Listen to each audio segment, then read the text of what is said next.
नमस्कार सर. नमस्कार. समाजकारण की राजकारण? समाजसेवेचे दोन पैलू आहेत, एक समाजकारण आणि एक राजकारण. पुरुष लोक फक्त समाजकारण हे राजकारणासाठी करतात. समाजातल्या लोकांना आपण चालतो का, आपल्या स्थानिक आमदाराला आपण चालतो का, जे जे लोक आहेत समाजासाठी झटतात त्यांना आपण चालतो का, यांच्यापर्यंत जाण्याने त्यामुळे पक्षाने आपल्याला सीट देणे ही खूप महत्वाची गोष्ट आहे. या प्रवासाची सुरुवात कशी झाली? प्रवासाची सुरुवात नाही म्हणता येणार. बघ, समाजातल्या लोकांसाठी मदत करायला त्या राजकारणाचा वापर करतो किंवा वैयक्तिकरित्या सुद्धा मदत करतो. ज्या मुलीला परिवार नाही त्या मुलीशी तुम्ही लग्न केलं. मी जास्त याच्यावर बोलणार नाही, पण मला असं वाटतं की तो माझा योग्य आहे. अर्थ नियोजन करणे हा खूप मोठा एक फॅक्टर असतो. जी ओपनची सीट योगायोगाने विष्णूर जिल्हा परिषद सरकारला आलेली आहे. आपण प्रयत्नशील आहोत भाजपा पक्षाकडे. तर समाजकारण करत असताना तुमच्या डोक्यात हा नाही आलं की तुम्ही संघाशी जोडले गेले पाहिजे? त्याचा प्रश्न येत नाही. मग अशा वेळेस पक्ष हा तुमचा विचार का करेल? जातपात आपण कधी मानत नाही आणि त्याचा मला अभिमान आहे. म्हणजे तुमचं असं म्हणणं आहे की तुमच्यासाठी जातीय समीकरण हा लागू होत नाही? म्हणजे कुठे जात आली की जेव्हा जेव्हा इलेक्शन्स येतात ते आपापल्या तयारीने सगळ्यांना भेटीगाठी करतात. कधीच पैशांनीच मदत होत नसते. एक वैचारिक मदत सुद्धा खूप महत्वाची असते. मला असं वाटतं आपण केलेलं चांगलं काम लोकांनी कॉपी केलेलं पाहिजे. दोन व्यक्ती जे दिग्गज मानले जात आहेत, जे एकाच गावातून बिलॉंग करते, त्यांची प्रमुख दावेदारी ही मानली जात आहे. मला कोणाला पॉइंट आउट नाही करायचं. वरून कठोर असलेली व्यक्ती आणि आतमधून मृदू स्वभावाची व्यक्ती असलेली ती आहे. म्हणजे माझं राजकारण तर आजच संपलेलं आहे जर का मला पक्षाने सीट दिलेली. इलेक्शन साठी आता ओपन आलं म्हणून मला आता उभं राहावं आणि हा शेवटचा चान्स आहे म्हणून मी माझी दावेदारी करतो. तुम्ही युवांसाठी रोजगारच्या क्षेत्रामध्ये भरपूर काम करता. त्यांना फक्त एक गती द्यायची आणि तो प्लॅटफॉर्म कसा अवेलेबल करून द्यायचा त्यांना, एवढंच आपल्याला करायचं आहे. जर मला पक्षाने तिकीट दिली ना की लोहारी सावंग्यापासून तर तीनखेड्यापर्यंत तर प्रत्येक गावासाठी काय रोडमॅप माझ्या डोक्यात आहे ना, तुम्ही तेव्हा तुम्हाला सांगितलं. नमस्कार मित्रांनो, तुमचं या पॉडकास्ट मध्ये मी मयूर स्वागत करतो. आपण सर्वांना माहिती आहे की महाराष्ट्रामध्ये निवडणुका समोर आल्या आहे आणि या जिल्हा परिषद निवडणुकीमध्ये विशेष करून भिष्णूर सर्कलमध्ये एक नाव सध्या खूप चर्चेत आलंय आणि आज आपण त्यांच्याशीच भेटणार आहोत, चर्चा करणार आहोत, त्यांचे काय मनोगत आहे आपण जाणून घेणार आहोत. तर मी स्वागत करतो प्रफुल्लदास जोशी यांचं. नमस्कार सर. नमस्कार. तर माझा पहिला प्रश्न असा आहे की समाजकारण की राजकारण? मयूर, सगळ्यात पहिले तर तू माझा पॉडकास्ट घेतोय आणि झेडपी मध्ये मला वाटत नाही कोणी आपल्याकडे कधी पॉडकास्ट वगैरे केला असेल, पण तुला जाणून घ्यायचं होतं आणि त्यासाठी तू पॉडकास्ट केला म्हणून सगळ्यात पहिले तर मी आभार मानतो तुझं. समाजकारण की राजकारण? बघ, समाजसेवेचे दोन पैलू आहेत, एक समाजकारण आणि एक राजकारण. म्हणजे मी समाजकारण हे वेगळं ठेवतो, राजकारण हे माझ्यासाठी वेगळं आहे. पण आता जर मला राजकारणात संधी मिळाली तर मी राजकारणातून नक्कीच समाजकारण करीन आणि लोकांची सेवा करीन. कारण तुम्ही समाजात बघत असाल भरपूरशे लोक फक्त समाजकारण हे राजकारणासाठी करतात आणि मला वाटत नाही की राजकारण हा त्या समाजकारणाचा परमोच्च बिंदू आहे. पण राजकारणात जर तो समाजकारणी व्यक्ती गेला आणि त्याला खरंच लोकांची सेवा करायची आहे तर शासनाच्या विविध माध्यमांच्या द्वारे तो जनसेवा करू शकतो. म्हणून समाजकारण हा वेगळा भाग, राजकारण हा वेगळा भाग. आता मी समाजकारणानंतर राजकारणाकडे एका वेगळ्या पद्धतीने जाण्याचा विष्णू सर्कलसाठी प्रयत्न करतोय. नक्कीच. या प्रवासाची सुरुवात कशी झाली? प्रवासाची सुरुवात नाही म्हणता येणार. बघ, कोणतंही काम आपण जेव्हा करतो त्यावेळेस तुमच्या मनात एक विचार असतात की तुम्ही ते केलं पाहिजे आणि तुमचं मन आतमधून म्हणते की तुम्ही समाजात राहत आणि तुमचं काही देणं लागतं. भरपूर लोकांना वाटतं असं आणि मलाही वाटते की समाजात राहत असताना तुम्ही तुमच्या मिळकतीच्या काहीतरी समाजाला देणं लागता म्हणून तुम्ही समाजात वावरताना ते कार्य समाजासाठी करता. भरपूर पहिलेपासनं जेव्हा मी समाजकारणात म्हणजे आपल्या जीवनात होतो, माझ्या व्यावहारिक जीवनात, तेव्हा लोकांच्या काही लोकांसोबत काही घटना घडतात ज्या चुकीच्या घडतात, त्याच्यासाठी मनातून मन खराब व्हायचं, मला वाईट वाटायचं की आपण त्यांच्यासाठी काही केलं पाहिजे. मग त्यावेळी त्यांच्या छोट्या मोठ्या गोष्टीसाठी आपण जुळून जायचो. याच माध्यमातून जसं आपण आपलं college life, education life complete केल्यानंतर आम्ही एक प्रेरणा युवा मंडळ स्थापना केली होती. त्यामध्ये आपल्या गावातले आणि आजूबाजूचे भरपूरसे लोक आपण जुळवले. असं करता करता ती संस्था आपण पुढे नेली. त्यानंतर काय आहे की आपल्याला उदरनिर्वाहासाठी, मी एका खूपच छोट्या आणि गरीब परिवारातून येत होतो, त्याच्यामुळे आपल्याला उदरनिर्वाहासाठी आपल्याला समोर जायला पण खूप गरज असते आणि त्याच्यामुळं आपण समोर जायच्या वेळेस आपल्या व्यवहाराकडे किंवा व्यवसायाकडे, तर मी नोकरी पेशा आणि त्याच्यानंतर माझे व्यवसाय याकडे जसं वळलो तर ते अर्थार्जन करताना सुद्धा मी समाजकारण करत राहिलो. तर तो माझ्या मनातली एक अशी इच्छा असते की आपण समाजाचं काही देणं लागतो आणि म्हणून आपण करतो. हे तुम्हाला सगळ्यांना माहीत आहे. आज मागच्या 15 ते 17 वर्षापासून आपण समाजकारण आणि राजकारण ह्या दोन्ही गोष्टी वेगवेगळ्या ठेवून क्षेत्रामध्ये एका विशिष्ट वेळी गरज असते तेव्हा राजकारणी लोकांसोबत राहून राजकारण पण करतो आणि जेव्हा गरज असते तेव्हा समाजातल्या लोकांसाठी मदत करायला त्या राजकारणाचा वापर करतो किंवा वैयक्तिकरित्या सुद्धा मदत करतो. तर हे बेसिक आहे आपल्यासाठी. प्रफुल्ल, माझा एक पर्सनल एक क्वेश्चन आहे. समाजकारण हा तुम्ही तुमच्या घरापर्यंत नेला असं सुद्धा आम्हाला समजलं. म्हणजे ज्या मुलीला परिवार नाही, त्या मुलीशी तुम्ही लग्न केलं. मयूर, ॲक्चुअली हा एक पर्सनल क्वेश्चन आहे. माझं लग्न जेव्हा मी केलं तेव्हा मी एक डोक्यात होतं आता हा समाजात हा विषय काढण्याचा हे नाही आहे, बट आज यावेळी तू विचारलं म्हणून मी सांगतो की ज्यावेळी मी लग्न केलं तेव्हा माझ्या डोक्यात एक असं होतं की जिला कोणाचा सहारा नाही तिला आपण सहारा द्यायचा आणि आपण परिवार द्यायचा. त्यामुळे एक माझ्या समाजाच्या दृष्टिकोनातून आणि लोकांना एक नवीन तरुणांना प्रेरणा असली पाहिजे त्या हिशोबाने तो पाऊल होता. तर तिच्या मागे पुढे कोणी नसताना त्याचा फायदा मला आज असा झाला की मी या समाजकारणातून राजकारणापर्यंत आणि लोकांची सेवा करण्यापर्यंत जो माझा प्रवास आहे तो तिच्यामुळे यशस्वी आहे.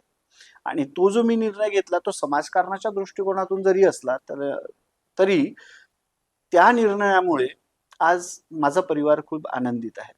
मी जास्त याच्यावर बोलणार नाही, पण मला असं वाटतं की तो माझा योग्य निर्णय होता. आपण बघतो की समाजकारण करताना अर्थनियोजन करणे हा खूप मोठा एक फॅक्टर असतो आणि त्याचबरोबर तुमच्या घराचं वातावरण कसं असतं जेव्हा तुम्ही समाजकारण करता. अर्थनियोजन म्हणजे आपण पहिलेपासून घरची आर्थिक परिस्थिती बेताची असताना आपण समाजात निघालो. बेताच्या परिस्थितीत आपण कमावता कमावता आपलं एक विश्व तयार केलं आणि ते कमावते वेळी पण आपण समाजाचं काही देणं लागतो म्हणून दरवर्षी आपण काही ना काही प्रमाणात समाजसेवा ही आपल्याद्वारे करत असतो. ती आपण लोकांना उघडरित्या दाखवत नाही, पण ती असते. आता कोणी पर्सनल विचारलं तर आपण त्याला सांगू शकतो, पण ते एक पुण्य आहे. त्याला अशा पॉडकास्टच्या ठिकाणी आपण लोकांसमोर जाहीर करणे किंवा जगजाहीर त्या गोष्टी सांगणे या मला योग्य वाटत नाही. पण आज आपले वेगवेगळे बिझनेसेस आहे, आपल्याकडे शेती आहे, तुमच्यासारख्या मित्रांचं प्रेम आपल्याशी जुळलेलं आहे आणि त्याच्यामुळे आपल्या घरची परिस्थिती खूप स्ट्रॉंग आहे, चांगली आहे. आणि याच्यातूनच आपण हा विचार केला की आज या परिस्थितीत आपण असताना आपल्या डोक्यात पहिलेपासून जो विचार होता लोकांची सेवा करायचा तो आपल्याला करायचा आहे.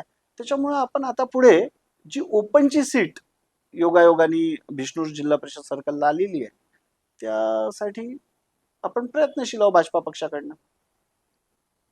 आपण बघतो की तुम्ही जसं म्हटलं की तुम्ही समाजकारण करताय जवळजवळ 15-17 वर्षापासून. तर समाजकारण करत असताना तुमच्या डोक्यात हा नाही आला की तुम्ही संघाशी जोडले गेले पाहिजे म्हणून? ऍक्च्युली संघ आणि आमचा जुना संबंध आहे. संघाशी जोडले गेले पाहिजे असा विचार हा प्रश्नच तिथे लागू होणार नाही.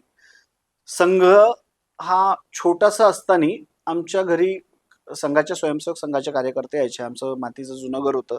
तेव्हा मी प्रामुख्याने एक नाव घेईल, उल्हासजी इटनकर हे संघाचे त्यावेळेसचे प्रचारक होते आपल्या क्षेत्रातले, आपल्या नरखेड क्षेत्रातले.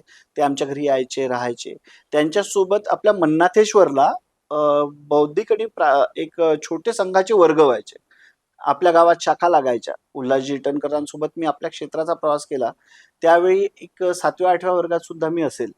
त्यानंतर त्यांच्याच मार्गदर्शनात धापेवाड्याला माझं प्राथमिक झालं. त्यांच्याच मार्गदर्शनात आपण संघाचे कार्य पुढे करत होतो क्षेत्रामध्ये. परंतु तुला मी सांगितलं की एक घरच्या परिस्थितीनुसार कधी-कधी आपल्याला आपले काही निर्णय बदलावे लागतात किंवा आपल्या डोक्यात काही असतं ते आपलं थोडं चेंज होतं. तसं मग आपल्याला आपल्या घराच्या परिस्थितीनुसार थोडं अर्थार्जनासाठी बाहेर जावं लागलं. पण आपण संघापासून दुरावलो नाही. आपण तेव्हाही संघाच्याच विचारसरणीशी जुळलेलो होतो. आजही संघाच्या विचारसरणीशी जुळलेलो आहे आणि त्यातून जी शिक्षा मिळते आणि समाजाचं काही आपण देणं लागतो, हे जे आपल्या डोक्यात आहे, ती त्या संघाची शिकवण आहे. बस एवढंच मी बोलू शकतो. आजही माझे सगळे काही संघाचे जिथेही बोलवणं असे किंवा जो कार्यक्रम असतो, तेव्हा आम्ही आवर्जून उपस्थित राहतो. तुम्ही एका ब्राह्मण परिवारातून बिलॉंग करता आणि लोधी समाजाच्या एक गावामध्ये तुमचा जन्म झाला. मग अशा वेळेस पक्ष हा तुमचा विचार का करेल? नाही, ब्राह्मण परिवारातून माझा जन्म झाला आणि लोधी समाजाच्या एका गावात माझा जन्म झाला. ह्या गोष्टी म्हणजे मला वाटतं की पक्षाची सीट मिळण्यासाठी, म्हणजे बिष्णूर जिल्हा परिषद सीट मिळण्यासाठी एक खूप क्षुल्लक गोष्ट आहे. कारण आपल्याच काटोल विधानसभेनी आत्ताच एक जागृत उदाहरण आपल्यासमोर दिलं आहे, ते म्हणजे आमदार चरणसिंगजी ठाकूर. चरणसिंग ठाकूर हे अल्पसंख्याक समाजातून येतात. ते सुद्धा एकट्याच परिवारातले असल्यासारखे आहे. ते तर निवडून आले ना. बरं, जातपात आपण कधी मानत नाही. आता मी तुम्हाला सांगतो, मी जरी ब्राह्मण असलो तरी माझ्याकडे तो माझा मित्रच म्हणा, आज माझ्याकडे काही वर्षापूर्वी कामाला होता जीवन शेंडे. त्याच्या जातीची मी कधी विचारणा केली नाही. माझ्याकडे तो काम करत असताना माझ्या घरात माझ्यासोबत उठणं बसणं, इव्हन माझ्या घरात जर सत्यनारायण झाला तर त्याचा प्रसाद वाटत सुद्धा जीवन जात होता. त्यानंतर आज कवीश्वर गजबी माझ्यासोबत काम करतो, तो माझा चांगला सहकारी आहे. माझ्या घराचं वास्तुपूजा, मी ब्राह्मण नसताना आमच्याकडे वास्तुपूजेला किती महत्व असतं तुला माहित आहे. माझ्याकडच्या वास्तुपूजेत सगळ्यांची व्यवस्था करण्याची जिम्मेदारी कवीश्वर गजबीची होती. मग जातीचा प्रश्न माझ्यासाठी नाही, तर मला वाटत नाही लोक जातीचा प्रश्न राजकारणाच्या दृष्टिकोनातून माझ्या बाबतीत क्षेत्रामध्ये वापरतील.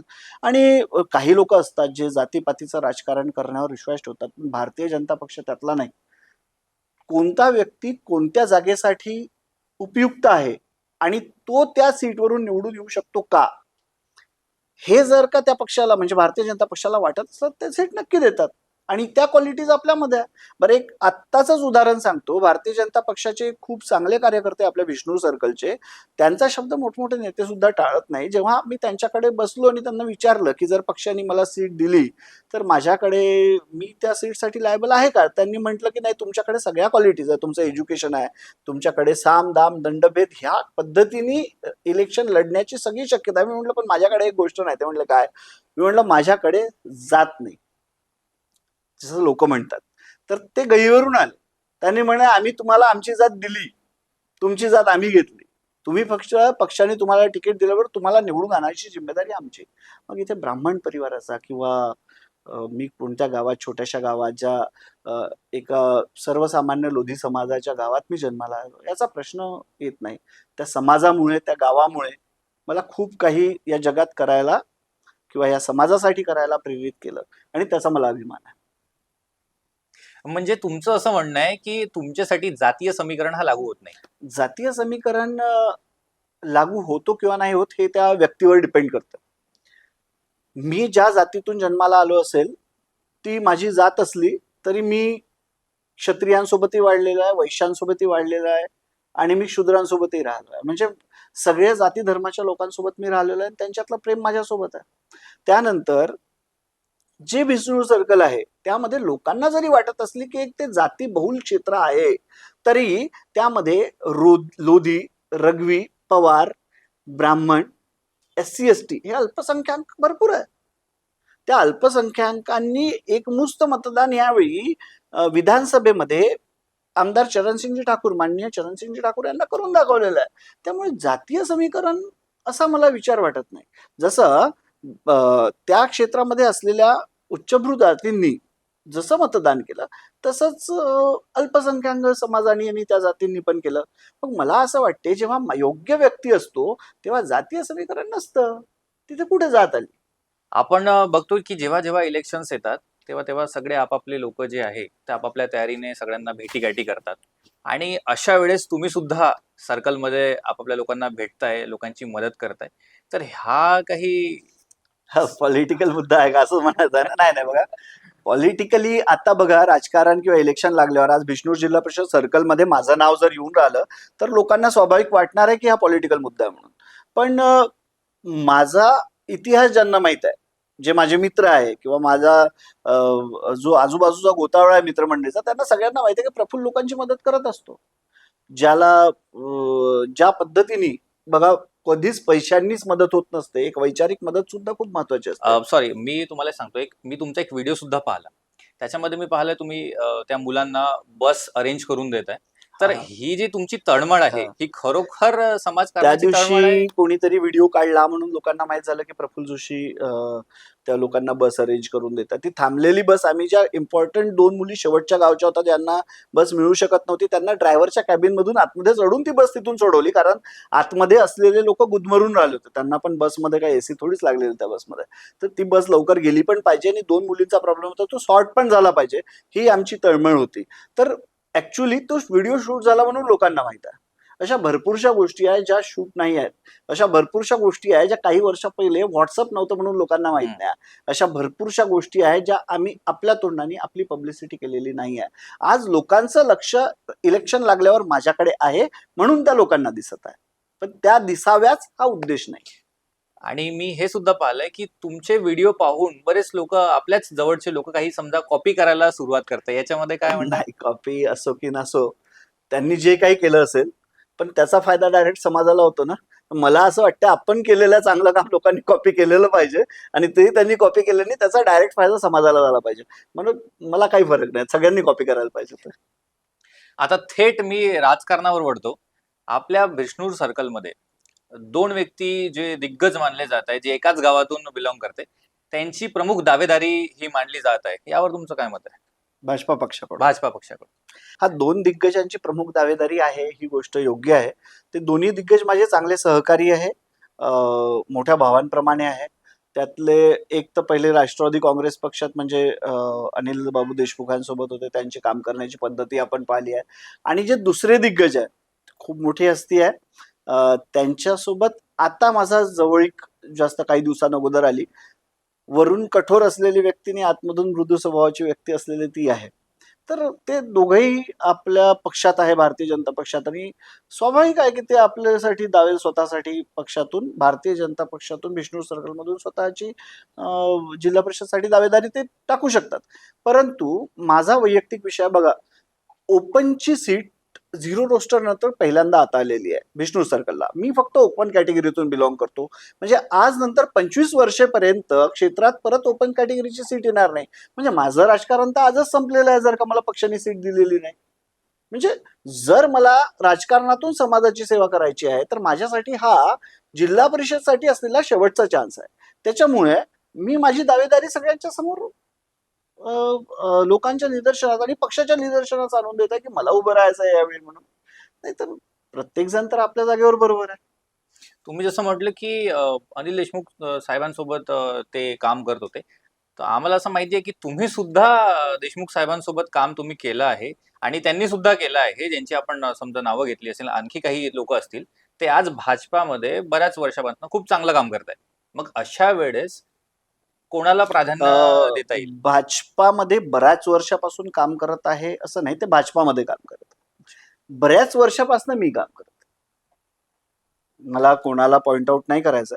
बघा, वस्तुस्थिती ही आहे की गडकरी साहेबांचं जे पदवीधरचं वगैरे इलेक्शन होतं तेव्हापासून तर आपल्या क्षेत्रातून पुरुषोत्तमजी डाकोळे जे निवडून आले, ते त्यांच्यासाठी सगळ्यात जास्त मेहनत ही आमच्या परिवाराने केली आहे. त्यावेळी सर पुरुषोत्तम डाकोळे हे आमच्या दुकानात, म्हणजे आमचं भारसिंगीला दुकान होतं, त्यावेळी आमच्या दुकानातच उठायचे बसायचे आणि तिथूनच त्यांच्या राजकारणाला आमच्या परिवाराने त्यांना साथ दिलेला आहे. त्याच्यामुळे आम्ही भारतीय जनता पक्षासोबत, संघासोबत जुने जुळलेलो आहे. मी माझं वैयक्तिक सांगतो. दुसरी गोष्ट, मागच्या इलेक्शनला जेव्हा भारतीय जनता पक्षाने नितीन धोटे यांना उमेदवारी जाहीर केली होती, तेव्हा नितीन धोटे यांना निवडून देण्याची पूर्ण जिम्मेदारी मी माझ्या खांद्यावर घेतली होती. त्यावेळेस यापैकी लोक कोणीच जे माझ्या सोबत पक्षाला परत तिकीट मागत असतील किंवा आहेत, त्यापैकी कोणी लोक त्यावेळी हे पक्षात नव्हते. त्यावेळी मी भारतीय जनता पक्षात होतो. त्यावेळी नितीनसाठी मी वैयक्तिक प्रचार केला. त्यावेळी नितीनचं मतदान, म्हणजे त्या अगोदर राष्ट्रवादी काँग्रेसचा उमेदवार हा 3,500 मतांनी त्याच्या अगोदरच्या इलेक्शनला निवडून आलेला होता. पण नितीन भलेही हरला असेल, पण त्याचं पडण्याचं मार्जिन मी एवढं कमी केलं की नियर अबाउट एक 1100-1200 मताच्या जवळपास नितीनचं मार्जिन आलं. आणि नितीन तेव्हा म्हणजे भारतीय जनता पक्षाची सीट मी त्या पद्धतीवर, मीच म्हणजे मी नाही तर माझ्यासोबत जे मित्र परिवार होता, जे बाकी समाजातील सर्व घटक होते, भारतीय जनता पक्षाचे लोक होते, त्यांनी नेलं. पण विशेष म्हणजे ते इलेक्शन मी एवढं डोक्यावर घेतलं होतं की माझे व्हिडिओ सर्कलमध्ये लावण्यात आले आणि नितीन बरोबर सेम कॅन्डिडेट म्हणून समोरचा जो अपोनंट उमेदवार होता तो माझ्यासोबत भांडत होता राजकारणात. तर मी भारतीय जनता पक्षासाठी बाकी सर्व उमेदवारांपेक्षा जास्त कार्य केलेलं आहे. आणि मागच्या वेळेसचं जिल्हा परिषदचं इलेक्शन हे मी डोक्यावर घेतलं आहे, हे मी इथं सांगू शकतो. त्याच्यामुळे माझी दावेदारी सगळ्यांपेक्षा जास्त आणि मी या पक्षात बाकी लोकांपेक्षा जुना आहे, हे मी दाखवू शकतो या माध्यमातून. आणि आम्हाला असं सुद्धा समजलंय, आमचे सूत्र जे असतात त्यांनी आम्हाला सांगितलंय की या मुळात दिग्गज जे आहे त्या दिग्गज उमेदवारांसाठी बावनकुळे साहेब सुद्धा काहीतरी प्रयत्न करताय किंवा आपल्या क्षेत्रामध्ये त्यांचा अनुभव कुठेतरी कामात येईल अशी त्यांची इच्छा त्यांनी प्रकट केली आहे. होऊ शकतं ना. बघा, मी सांगतो, जेही सहकारी आहे, जे पक्षाची तिकीट मागत आहे, त्यांना पण राजकारणाचा चांगला अनुभव आहे. बावनकुळे साहेबांनी म्हटलं असेल, जसं तुम्ही म्हणता, की त्यांच्या अनुभवाचा फायदा घ्यावा. तर याचा अर्थ हा होत नाही, जसं तुम्ही काढत असाल, की त्यांना उमेदवारी द्या किंवा कोणाला देऊ नका. बावनकुळे साहेबांचं म्हणणं असू शकते, की त्यांच्या अनुभवाचा फायदा घेऊन उमेदवार द्या. तुम्ही या गोष्टीकडेही लक्ष देऊ शकता ना. कारण समजा मला उमेदवारी दिली, मी निवडून आलो, तर मला त्यांचा अनुभव नक्कीच कामात येईल. आणि तो अनुभव मला कामात येईल, तो समाजासाठी कामात येईल. बरं, असंही नाही की अनुभव नसलेल्या लोकांना पक्ष सीट देत नाही. आज तुम्ही सांगा, संघटनेचं काम करणारे एक व्यक्ती जे आज देशाच्या सर्वोच्च पदावर आहे, म्हणजे आपले आदरणीय पंतप्रधान श्री नरेंद्र मोदीजी यांनी विधानसभा जी गुजरातमधून लढले, त्या अगोदर एकही इलेक्शन ते आपल्या आयुष्यात लढलेले नव्हते. ते पहिल्यांदा लढले आणि आज यशस्वी मुख्यमंत्री तेव्हाचे त्या गुजरातचे, आणि आज आपल्या देशाचे यशस्वी पंतप्रधान आहेत. तर अनुभव हा येतो जेव्हा माणसाला संधी मिळते. तसंच आज तुम्हाला माहीतच असेल, बिहारच्या इलेक्शनमध्ये आपल्याच भारतीय जनता पक्षाने एक नवीन तडफडीची उमेदवार मैथिली, हिला, जी गायिका आहे, मैथिली ठाकूर, बिलकुल मैथिली ठाकूर, हिला सीट दिलेली आहे. आणि ती पण तडफडीची कार्यकर्ता भारतीय जनता पक्षाची राहणार. आणि नक्कीच ती निवडून आल्यावरती आपला अनुभव वाढवून समाजाचं काम करेल. तसंच माझ्यासाठी, माझ्यापाशी तर समाजकारणाचा अनुभव, हा मी इलेक्शनसाठी आता ओपन आला म्हणून मला आता उभं राहावं लागत आहे, आणि हा शेवटचा चान्स आहे म्हणून मी माझी दावेदारी करतोय. म्हणजे तुमचं असं म्हणणं आहे की पक्षातले जे वरिष्ठ आहे त्यांच्या ओळखीचा फायदा बाकी उमेदवाराला होणार नाही. म्हणजे बाकीचे पक्षातील इच्छुक लोक आहेत त्यांना, जी जी. बघा, ओळखीचा फायदा हा नक्कीच होतो, पण ओळख्या कोणाच्या किती आहे कोणाला माहित असतं. आता आपले आदरणीय आमदार चरणसिंगजी ठाकूर आहेत, त्यांची ओळख ही पक्षातल्या प्रत्येक जो इच्छुक उमेदवार आहे त्याच्याशी आहे. आणि शेवटी सर्कलची सीट ही कोण जाहीर करणार? जे स्थानिक आमदार आहेत तेच जाहीर करणार ना. मग ओळख्या कोणाच्या समाजातील लोकांना माहित असतं, कोणाच्या ओळख्या बावनकुळे साहेबांसोबत आहे, कोणाच्या ओळख्या तिकडे फडणवीस साहेबांसोबत आहे. तर तशा तर सगळ्यांच्या मग ओळख्या एक मिनिट, तुमच्या पण असतातच. तर ओळख्या आम्हाला लक्षात मी आलंय की आजपर्यंत माझ्या ओळख्या कोणासोबत आहे किंवा नाही असं समाजात कधीच कोणासोबत सांगितलं नाही. मुख्यत्वे माझी ओळख ही आपले स्थानिक आमदार चरणसिंगजी ठाकूर यांच्यासोबत आहे. ही मला सीट देण्यासाठी खूप आहे. त्याच्यासोबत मी आतापर्यंत ज्यांच्यासोबत होतो ते माझे, आणि आहो, ते माझे आशिषजी देशमुख, डॉक्टर आशिष देशमुख, आता सध्या सावनेरचे विद्यमान आहोत, त्यांच्यासोबत माझी ओळख आहे. ही पण माझ्यासाठी खूप आहे, मला तिकीट मिळण्यासाठी. आणि त्या व्यतिरिक्त जर आता ओळखी सांगायचं झाल्यास, बघा, मी तुम्हाला सांगतो, माझे मोठे काका, म्हणजे माझे मोठे वडील आहेत, ते आदरणीय श्रीधरजी जोशी, तशाच माझ्या मोठ्या काकू आहे मालतीताई जोशी, हे जनसंघापासून भारतीय जनता पक्षाचं काम करतात. आदरणीय गंगाधरराव फडणवीस वगैरे आहे, हे सोबत मिळून त्यावेळी कार्य करायचे. त्याच प्रकारे गडकरीजींचे संपर्क माझे जे मोठे वडील आहेत, श्रीधर काका, यांच्यासोबत भरपूर आहे. आमच्या घरच्या आता मागच्या वर्षी झालेल्या लग्नाच्या कार्यक्रमात एक संघाचे खूप मोठे स्वयंसेवकच मी म्हणेल, मी त्यांचा मोठा परिचय देणार नाही, ते संघाचे असल्या कारणाने ते मला योग्य वाटणार नाही एकदम पॉलिटिकली नाव घ्यायला.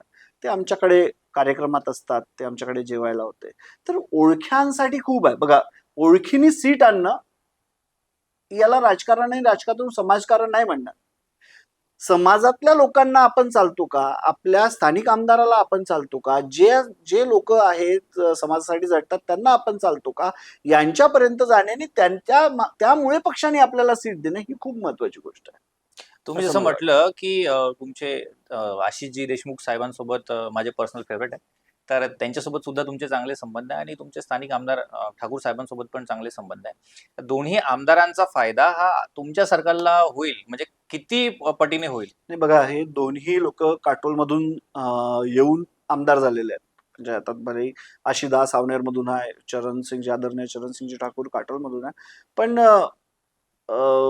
चरणसिंगजींच्या हातावर काटोल एकदम धावत सुटलेलं आहे, हे सगळ्यांना दिसून राहिलं. म्हणजे मला तर असं वाटतं की पंचायत समिती जिल्हा परिषदच्या लोकांचे कामं जे आहे, ज्या काही गोष्टी त्यांना कराव्या लागतात त्या सुद्धा चरणसिंगजी ठाकूर कडून करून घेत आहेत. आणि त्याचप्रमाणे तुम्ही पाहता की सावनेरमध्ये सुद्धा आदरणीय आशिष देशमुख हे सुसाट वेगाने काम करत आहे हा, आणि म्हणजे ज्यांचं कामाला तसं गती आहे, स्लोगन आहे कामगिरी दमदार, दमदार, त्याच तसं त्यांचं चालू आहे. पद्धतीचे काम तर ह्या दोघांचं एक विशेष प्रेम माझ्यावर आहे, हे मला माहित आहे. आणि त्याच्यामुळे जर का पक्षाने मला तिकीट दिली तर मी नक्कीच बिष्णूर सर्कलसाठी खूप काही वेगळं म्हणजे करू तुमचं हेच शकतो. म्हणणं आहे की डबल पॉवर तुमची होऊन जाणार अं, विष्णू सर्कल. बिष्णूर सर्कलची होणार, माझी नाही. डबल पॉवर बिष्णूर सर्कलची होणार. आम्ही पाहिलंय की समाजात वावरताना तुम्ही वरिष्ठांसोबत खूप जितके वावरतात तितकेच तुम्ही युवांमध्ये तितके वावरतात, आणि युवांमध्ये तुमच्याविषयी एक वेगळी लोकप्रियता किंवा आवड ज्याला म्हणतात, थोडस जवळचे तुम्ही त्यांना वाटतात, असं का?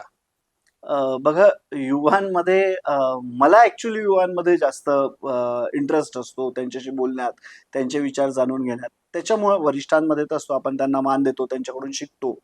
पण माझा एक विषय असा आहे की मी युवांकडून जास्त शिकतो, त्यांच्याकडून अपडेटेड नॉलेज येतंय, मी त्यांच्या गोष्टी ऐकून घेतो, समजून घेतो. आणि माझे जे काही फेल्युअर्स असतील किंवा ज्याच्यात मला प्रॉब्लेम आले त्यावेळी ह्या गोष्टी मला माहित असल्यामुळे किंवा वरिष्ठांनी ज्या सांगितलेल्या गोष्टी आम्ही त्यांच्यापर्यंत एक डिलिव्हर करतो, त्याच्यामुळे त्यांना त्या गोष्टी सगळ्या चांगल्या वाटतात. मी त्यांचं केअरफुली ऐकतो, हे त्यांना आवडतं, म्हणून युवा माझ्यासोबत असतात. आम्ही बघतोय की युवा ज्या पद्धती तुमच्यावर विश्वास दाखवत आहे आणि तुम्हाला एक वेगळ्या नजरेने तिथे पाहत आहे, तर तुम्हाला सपोर्ट सुद्धा आहे युवांचा. तर या युवांसाठी तुमच्या डोक्यात काही प्लॅन की बघा त्यांच्यासाठी तुम्ही काय करणार म्हणून? बघा, पक्षाने सीट दिली तर मी युवांसाठी काय करणार हा विषयच नको. कारण आपल्याला युवांसाठी काही करायची गरजच नाही हो. ते एवढे पॉवर बॉम्ब आहे ना, त्यांच्या डोक्यात एवढे वेगवेगळे विचार आहे की ते मोठमोठ्या राजकारण्यांच्या, तुमच्या आमच्या सुद्धा डोक्यात नसतात. आपल्याला त्यांच्या विचारांना एक फक्त वेगळी गती देण्याची गरज आहे, एक वेगळी दिशा देण्याची गरज आहे. ते काही काही गोष्टीत थोडेसे कन्फ्यूज असतात. बघा, तुम्हाला एक मी उदाहरण सांगतो की घरात, मॅक्झिमम घरात जेव्हा वयात आलेला मुलगा असतो तेव्हा त्याच्या घरातले काही लोक किंवा समाजातले काही लोक त्याला सांगायला जातात ना की तुला असं केलं पाहिजे ना, तो चिडून जातो. कारण तुम्ही सांगितलेले विचार त्याला पटतील असेच नाही ना. मग त्याला पटणारे विचार समाजात कोणत्या प्रवाहात न्यायचे किंवा त्या विचाराला कशी गती द्यायची, कशी दिशा द्यायची, हे आपण त्यांच्यासाठी जरी काम केलं ना, तरी तो युवा आपल्या देशासाठी खूप मोठ्या कामाचा ठरणार आहे. म्हणून आपल्याला युवांसाठी काम नाही करायचं आहे, युवाच देशासाठी काम करायचं, त्यांना फक्त एक गती द्यायची आणि तो प्लॅटफॉर्म कसा अवेलेबल करून द्यायचा त्यांना, एवढंच आपल्याला करायचं आहे. बाकी तेच सगळे देशासाठी काम करणार आहे. नाही, पण मला युवांच्या बद्दल थोडं तुम्ही विस्तृत समजून सांगा. बघा, समजावून सांगायचं असं की प्रत्येक युवाला काही डॉक्टर नाही व्हायचं, कोणाला इंजिनियर नाही व्हायचं, कोणाला सगळ्यांनाच काही स्पोर्ट्स पर्सन नाही व्हायचं. प्रत्येकाची एक वेगळी दिशा असते. आपण युवांना जर क्षेत्रात काम करतो आहे, मी पहिलेपासूनही युवांशी कनेक्ट आहे, मी त्यांना फोर्स नाही करत कोणती गोष्ट तुम्ही करायचीच आहे किंवा कसं केलं पाहिजे हे समजून सांगायला. आपल्याला त्यांना एक प्लॅटफॉर्म द्यायचा आहे की त्याला जी आवड आहे त्या आवडीसाठी त्याला काही मेंटर किंवा मोटिवेशनल व्यक्ती आपण त्याला जर क्षेत्रात प्रोव्हाइड जरी केले ना, तरी ते त्यांच्यासाठी खूप आहे. म्हणजे जसं मी तुम्हाला सांगतो की एक माझा जवळचा मित्र आहे, त्याचा इंटरेस्ट पहिलेपासून शेती करण्यात होता. नावही घेतो त्याचं, प्रतीक चौधरी म्हणून. त्यांनी आपलं शिक्षण पूर्ण झाल्याच्या नंतर तो जामगावचा कुशल शेतकरी झाला. तो त्याच्या आयुष्यात खुश आहे, कारण त्याच्या मनात पहिल्यापासून होतं शेती करायची. त्याचा परिवार त्याच्यापासून खुश आहे. तो आपल्या गावात, समाजात एक मान प्रतिष्ठेच्या स्थानाने जगतो. पण तुम्ही बाकी लोकांचा जर बघितलं का, क्षेत्रातले भरपूरसे असे युवा आहेत जे शेती यासाठी करतात की नाही आम्हाला नोकरी लय लागली, आता पर्याय नाही म्हणून आम्ही शेती करतो. मला तो पर्याय म्हणून शेती हा प्रश्न लोकांसमोर नाही ठेवायचा. जर कोणाला एका वेगळ्या फील्डमध्ये काम करायचं तर त्या फील्डचे दार कुठून उघडतील हे त्यांना माहित असलं पाहिजे. म्हणजे एखाद्या शेतकऱ्याचा मुलगा त्या फील्डमध्ये जाऊन विकास करतो, तो आपोआपच त्याच्या घरचा विकास होणार आहे. म्हणजे युवाचा विकास झाला, त्याच्याबरोबर त्याच्या घरचा विकास झाला. जसं प्रतीकची इच्छा पहिल्यापासून शेती करायची होती, तसंच समाजातले काही लोक जे नवीन तरुण आहेत त्यांची शेती करायची इच्छा असेल तर आधुनिक शेती कशी करायची त्या बाबतीचे त्यांना प्लॅटफॉर्म, त्या बाबतीची माहिती आपण त्यांना दिली, ते कुशल शेतकरी बनू शकतात. त्याचप्रमाणे विविध क्षेत्रात ज्या युवांना जसं काम करायचं आहे त्या पद्धतीचे प्लॅटफॉर्म त्यांना दिले तर युवांना कोणतीच गोष्ट दुसरी देण्याची गरज नाही असं मला वाटतं.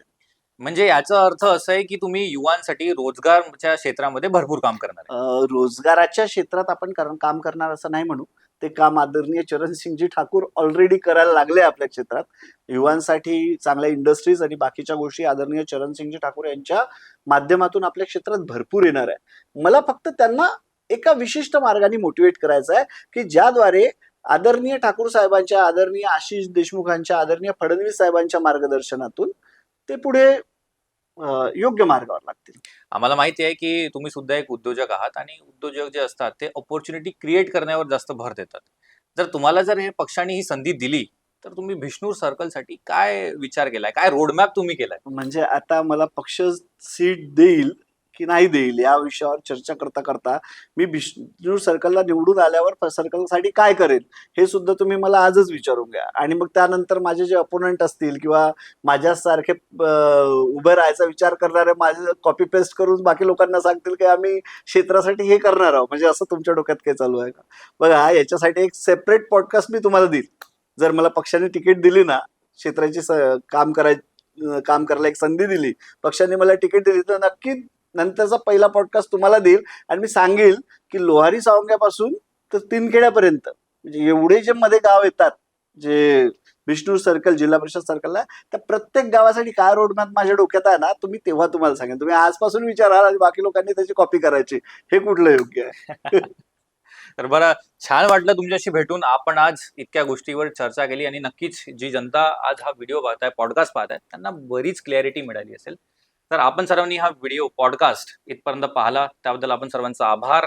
आणि मी माझ्याकडनं सुद्धा भारतीय जनता पक्षाच्या सर्व मंडळींना, वरिष्ठांना विनंती करेल की अशा व्यक्तिमत्वाला खरंच संधी द्यायला पाहिजे, ज्यांची विजन चांगली आहे, ज्यांची लॉंग टर्म आणि युवांसाठी विशेष करणं त्यांचे विजन्स आहेत, तर त्यांना एक संधी नक्कीच मिळायला पाहिजे.